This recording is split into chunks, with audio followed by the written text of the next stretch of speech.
welcome to No Recipe Required. I'm Dave, and I'm doing a series of NFL-inspired burgers. Tonight I got another one for you. We're going to do the Miami Dolphins. Now, lots of things to do there. Crabs are awesome there. I've been there a few times. But when I think Miami, I think the Cuban Sandwich, and so we're going to do a Cuban burger. We got a pork patty. We'll grill it off, get some great flavor there, some ham, some pickles, some cheese, some awesome bread. We'll figure out how to press it down and get that signature crunch on the Cuban. I think you're going to love it. Let's go ahead and get to it. Okay, let's go ahead and get started on our Cuban burger. Now, important, I think, to a Cuban burger is the bread. It's going to be we're going to do a pressed burger, and it's really kind of impossible to do that with a hamburger bun because we're going to put a lot of weight on that, and a hamburger bun would just kind of melt away or fold away into almost nothing. So I'm using a good kind of sweet bread here. This is a ciabatta, what they call it here. I'm going to dig out a little bit of that center. That's going to hold our patty. Now the other thing I'm doing, Cuban sandwich, typically roast pork, ham, some pickles. Well, so instead of using a beef patty, you can use this for breadcrumbs or for croutons, whatever you want, or you can feed the ducks.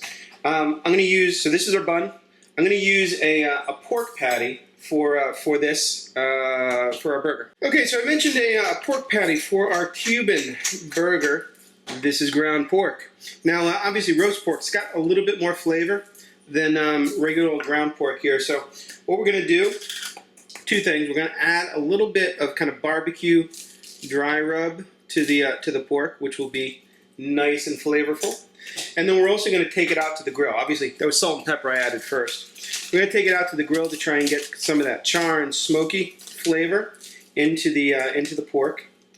Go ahead, mix it well.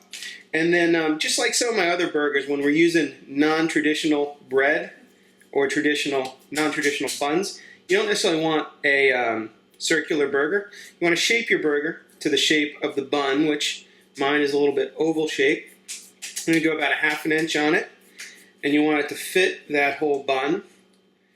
This is good to go. It is at room temperature, so go ahead and get your grill fired up. Make sure it's super hot, and then we'll cook this off. Okay, Dolphins fans, so we've got our pork burger here, seasoned, salt and pepper, and then just olive oil. I'm just going to lay that down on a really hot grill. Treat it like you normally treat any burger. You want to cook it not all the way through, because we're actually going to cook this again as a pressed Cuban, right? So pork, you do have to cook all the way through, but I would bring this up to like 135, 140 internal temperature. It's going to take about 3 minutes, 2.5 minutes per side. I'm going to run upstairs, wash my hands. We'll come back down and flip it. Okay, Dolphin fans, so we've let our pork burger go for 2 or 3 minutes. What we're going to see, nice caramelized grill lines there. Little bits of brown, that's exactly what we're looking for. Go ahead and let this go for another 2 minutes or so on this side. And then we're going to pull it out. We're actually going to put it in my makeshift panini press. All right, so my kids are back in the house. So we're going to hear some Dolphin cheers, I'm sure. What I'm going to do is mustard the bread that we cut earlier for our Miami Dolphins Cuban sandwich. And what I've got below is half of my makeshift panini maker. Just a kind of big heavy iron skillet that I've let heat up quite a bit. It's very heavy. And I happen to have a smaller one right here. Both of them are heated up just kind of to the smoke point. See, I need the pot holder to hold on to it.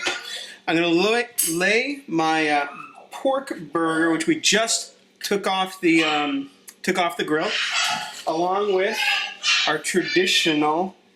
I got Swiss cheese, I got ham, I got pickles right there.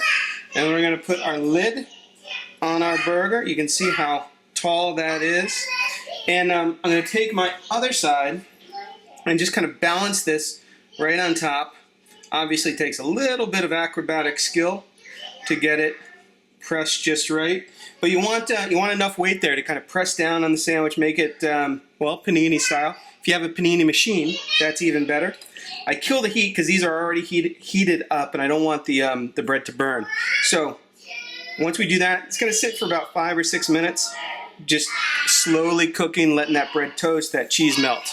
Okay, so after about 7 or 8 minutes, that Cuban is fully pressed, if you're lucky. Mine is not quite as melted as I like it, my cheese, but looking pretty good. Let's go ahead and serve it up. If we want to go ahead and give it a cut, maybe on the diagonal, you can hear how crusty and awesome that bread is. If we can get through it, that's the chore. We got the pickles on there, one fell out. That layer of pork, cheese, ham, pickles. It's absolutely awesome. Good luck to you guys at the Dolphins, and I'll see you next time on No Recipe Required. Hey guys, I absolutely loved making this Miami Dolphins inspired Cuban burger sandwich. Not only did I love making it, I loved eating it. It was awesome. So if you're looking for a side dish, go ahead and check out this rice and beans recipe that I've got. It's great for this burger, fits with the whole theme. Great with also chicken, pork, anything you want there. And if you haven't checked out my other team burgers that I've cooked so far, here's the link. Go ahead, check it out, see if I've done your team. And if I haven't, throw down some suggestions because I'm still looking for ideas for those teams I haven't gotten to yet. Good luck, Dolphins, and I'll see you next time on No Recipe Required.